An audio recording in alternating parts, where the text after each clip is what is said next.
Today we're going to be looking at a ginormous world scenario where we have two sides going up against each other. Now, typically on this channel, whenever I do large world scale conflicts, it's based on geopolitical situations, like for example, USA versus Russia and all of their allies. But today we're doing it a little bit different. We're going to be using a drafting system. Basically, this is going to be kind of based on how, for say, sports does it, where sports teams, if they tend to do bad, they get earlier picks in a draft, which is made up of a bunch of college players. The better the college player is, the higher they are drafted. In this case, the better the country is, the higher they are going to be drafted. So for example, let's say that Libya is going to be one of the countries that is going to be drafting. If they have the first overall pick, of course, they're going to be picking the best possible country. In this case, it would be the United States. And let's say the other picker is going to be someone like Afghanistan. They're going to pick the next best country, which in their case is probably going to be China. Now, sometimes in sports, you don't always take the best available option. You take what you need. So for example, in the NBA, say you have a really good point guard. Obviously, you're not going to take another point guard in the draft. Instead, you might go for a different position. Therefore, you're moving down in the draft class. This could be a very possible scenario here with all the countries. And yeah, so let's go ahead and get right into it. If you do enjoy this video, make sure to leave a like on it and subscribe to the channel if you're new. We're aiming for a lot of subscribers by the end of the year. There really is no set goal anymore. We're just kind of winging it. We're going as we go, trying to grow together as a community. So all the support is greatly appreciated. Make sure to check out the merch because that might be going away soon. I still don't know when I'm taking it away. Also use code 100K away to get a discount. All right, so now for our draft scenario here, let's find out which two countries are to be drafting. So here I have a wheel here that is made up of every single country. That is all 195 UN recognized countries. So let's figure out who our first drafter is going to be. All right, looks like it's going to be the Republic of Congo. So they will get the #1 overall pick in the draft. Let's go ahead and take a look at our second country. And it looks like our second country that's going to be drafting is Sweden. All right, so we have our two drafting countries, and I'm just going to be doing two today because I feel like that's more balanced and it's easier to introduce the idea. So Congo will select first, and then Sweden will select, and then Congo, Sweden, etc., etc. So the red team, aka Congo, is going to make their first overall pick, and they are going to select the United States to be on their team. The USA is the largest world economy and military power. This is obviously the best choice with their position with the #1 overall pick, and with this, the red team is already significantly more powerful. It is now Sweden's turn in the draft, and they are going to go with the second best option, which is going to be China. China is a really strong economical country. It's also got a very strong military. This is probably the best choice they could have made at their current position. Now back down to the Congo, they're going to make their third overall choice. Now back to the Congo with the third overall choice. The largest country in the world, also a very strong military. Second, economy is pretty good, and overall probably a great pick. So now we have the first three picks in the draft done. Of course, they have selected the three most powerful countries. But now we might get into the more strategical aspect of this draft. Maybe the red team starts drafting more towards around the Congo, or maybe Sweden starts to draft more around Europe. Overall, they're probably not going to go in order of power rankings anymore. But with that being said, I'm going to completely ignore what I just said, as Sweden will be drafting India with their next pick. Obviously a very strong economy, the most populated country in the world, and their military is pretty good. Overall, a really good pick. Now back to the red team, where they will be drafting their next country. A little bit surprising here, but they're going to go with France next in the draft. They have a lot of hope with France, thinking that they're going to be a very helpful country in terms of where they are geographically. It also puts them really close to Sweden, and economically a good country to have. Now back to the blue team with the next pick in the draft. Ironically enough, they're going to go ahead and draft the UK. UK is very similar to France in terms of pretty much everything other than population. Economically similar, military similar, culturally maybe not too similar, and they're probably going to turn out to be pretty good rivals in the future. Now back to the red team with the next pick. And with this next pick, the red team is going to select Japan as their next pick. Overall, another really good country to have. Economically, one of the top in the world. Location-wise, amazing if you want to fight up against China. And another really great pick for the red team here. Now to the blue team with their next pick. A little bit surprising here for this early on, but they're going to be going with Finland as the next pick in the draft. This is going to probably shield Sweden from Russia, say an invasion takes place, but they are also leaving a lot of other maybe better countries left on the table for the red team to grab, which the red team is going to take advantage of this and immediately draft Germany. Economically, another top 5 country. Military wise, they're getting there. Very solid country to choose. So there are probably a couple countries that are white right now, which probably shouldn't be, including I'd say Turkey. I'd go as far as say Canada. I'd say even Australia, South Korea, Iran, Saudi Arabia, Egypt. There's a lot of powerful countries, even Brazil, but there's a lot of powerful countries that are left which haven't been taken, and that's because once again we're not really going in order of power. We're going in order of needs. Hence, Sweden drafting Finland. But now the blue team has the next pick, and they're going to make a pretty smart one here, going for Turkey. Turkey's located in a really good situation here in the Middle East, kind of sandwiched between Europe, Africa, and Asia. They will provide a lot of natural resources, also economically great, and military-wise in the top 15. Now the red team has the next pick, and they're going to be going for Canada. Maybe a little early for Canada here, but the natural resources are going to be a big plus for the red team here. Additionally, Canada has military capabilities, and population-wise, maybe not the greatest, but economy-wise, pretty good. With the next pick, the blue team is going to select yet another Middle Eastern country, this time Iran, and the red team is going to take Brazil. Next up, we have the blue team taking Saudi Arabia, and the red team taking Australia. So looking at this map right now, who would win? The blue team seems to be a little bit more concentrated over here in Asia and apparently the ocean, while the red team is a lot more spread out across the world. The blue team has powers like China, India, Iran, and Turkey, whereas the red team has the United States, Brazil, and Russia, as well as France, and the UK on the blue team as well, and Germany. Okay, there's a lot of powers basically. But in terms of who would win this war, I'm not really sure. I don't think we have enough countries completed right now, so let's get back into the country drafting. With the next pick in the draft, the blue team is going to select Norway. Another interesting pick here, especially this early on. Norway isn't too valuable in terms of economy and military, but natural resources galore with the oil. I think it also is more so to protect Sweden, which is the leader of the blue team. And we actually haven't seen the Congo make that many moves too far. They're kind of open right now, and if the blue team were to start drafting around them, they would be screwed. Not to say that if the home country falls, that the alliance immediately falls, but you definitely do want to protect the leader of your alliance. Anyway, now it's time for the red team to draft, and they're going to be going after Pakistan here. Now this is a great later round pickup here.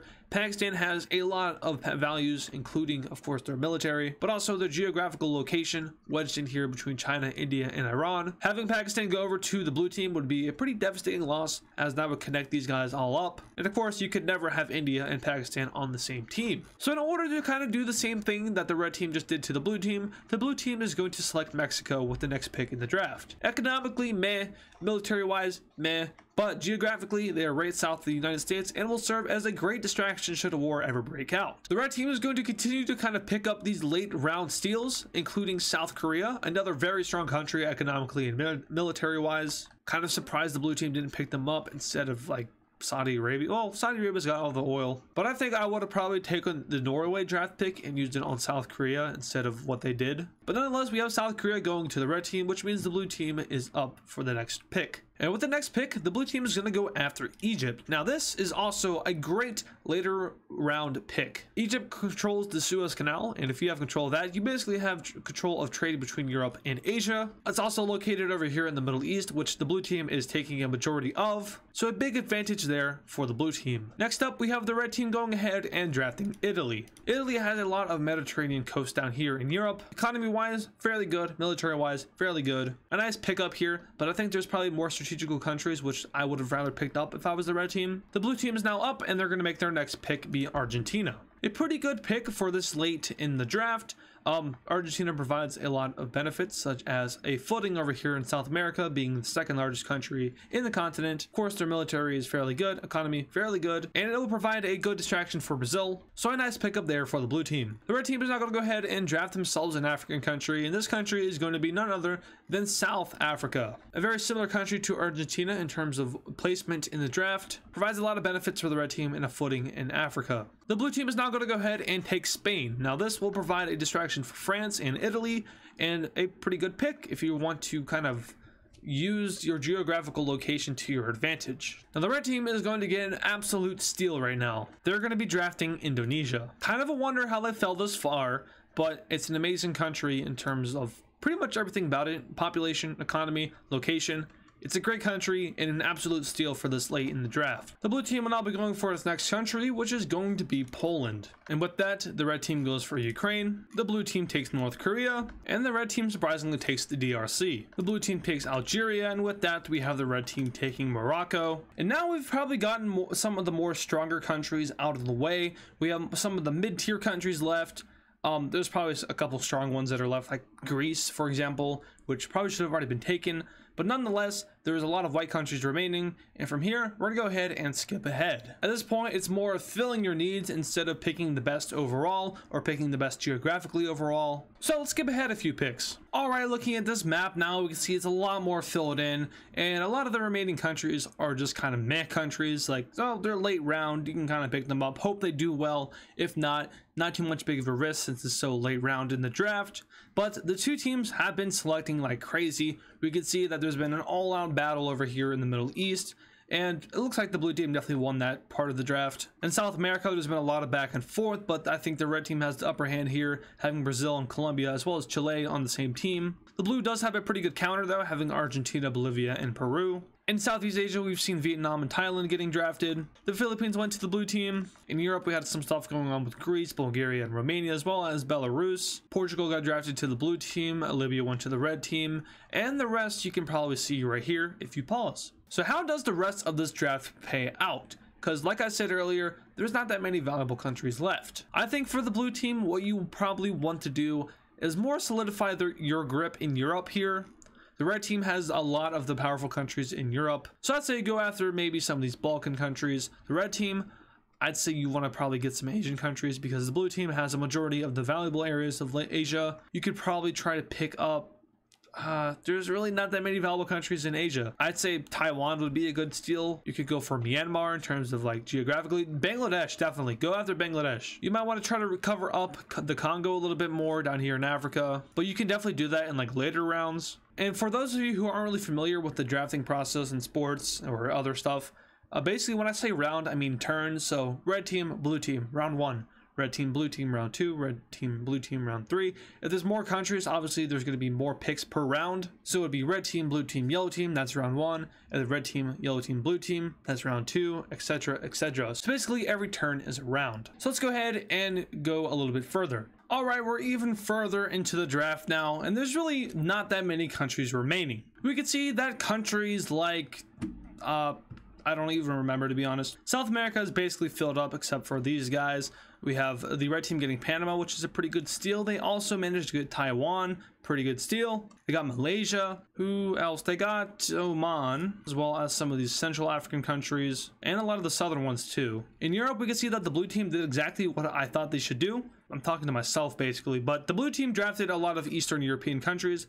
Good pickup here to counter all of Western Europe. They also picked up some more South American countries, and they even picked up some African countries over here in the Sahara. We had them drafting up Papua New Guinea in order to kind of distract Australia. And overall, a lot of these picks are making sense. So let's go ahead and finish off this draft. All right, I kind of lied a little bit, but this is the part of the draft that I'm kind of interested in because the only countries that remain are pretty much useless to whoever they go to. Like, for example, if these guys go to the red team, whatever. If they go to the blue team, they're gonna get rolled over within a day. So it really doesn't matter where they go. The most recent pick in this draft was the blue team taking Senegal. And you can see that there was kind of a battle over here in Sahara to who could outdraft each other, and I think the blue team definitely won. The red team got Nigeria, which I knew there was gonna be a country that was really strong that I forgot, and unfortunately it was Nigeria in this video. Nigerians, I apologize for forgetting that you exist. But yeah, not that many powerful countries left. In Europe, everyone's taken up except for like Luxembourg. Poor Luxembourg. Doesn't really matter where they go. In the Americas, it's a little bit interesting because Haiti and the Dominican Republic could be seen as valuable. The red team is going to take me up on that offer and take the Dominican Republic. Blue team's going to finish off by taking Belize. The red team finally takes Luxembourg, and the blue team opts for Jamaica. Red team goes for the Bahamas, as well as Haiti. The blue team goes for Equatorial Guinea, as well as Malawi. These two go red.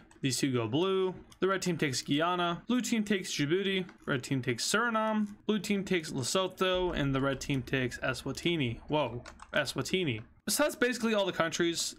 Ignore this. In fact, sink it. All right, so every country in the world has now been drafted to a side, and honestly, this is a very interesting thing because the teams are split evenly with, of course, one team drafts, the other team drafts, etc., etc. So, we're not gonna make them fight in this video. I don't know if that was apparent. I definitely didn't say that in the beginning, but if you do want to see these two teams fight, let me know in the comments. But who do you think won the draft? Who won the best overall drafting? Like, was the red team of the Congo? They got things like the United States, they got Russia, France, Brazil, Australia. Or was it the blue team who got countries like China and India, Turkey, Iran, Saudi Arabia, the UK? Who won this draft? Let me know in the comments. I think geography has a big kind of factor in this. And with geography, I think the blue team definitely won that category. They have all of Central Asia and a majority of Northern Africa, whereas the red team also didn't do horrible in terms of geography. They have a lot of Southern Africa and Oceania, but other than that, they are pretty scattered in terms of like the equator area. Power wise, I have no idea. China, India, and Turkey together, as well as the UK and all the other strong countries, that's a very formidable force. But also the US, Brazil, Russia, Australia, France, Germany, all of them together is also pretty scary. So tell me in the comments once again who won this draft, and also tell me why. Give me a full-on paragraph explanation, because I will read the entire thing. You should be seeing this on Saturday, and by Saturday I've already finished my trip in New York. I'm going to no one knows, of course, but you're gonna know after, because I just told you. I'm not there anymore, so you can't stalk me or anything. But yeah, there probably wasn't a video on Wednesday, but if there was, then you already know what it is. Yeah, so once again, if you enjoyed this video, make sure to leave a like on it, subscribe to the channel if you're new, leave a comment with your input, leave a comment on what you think would win. Also, if you like this drafting series, we can of course expand it. We can do 3 countries, 4 countries, 5 countries. There's a lot of possibilities with this idea, so just let me know in the comment, give me your feedback, show support on the video. All this stuff helps out this series if it's going to be one. And yeah, so once again, thanks for watching, and I'll see you guys in the next video. And of course, thank you to all the super fans. This includes Patrick Clauser, Yo Moma Moma, Texan Cowboy Cheese, Kylie Speaks Plays, Poland Country Ball, Dimitri, DW Cool Dude, Nevada Garbage Trucks, Yakko, Soviet Ball, and Serminator. Once again, thank you guys.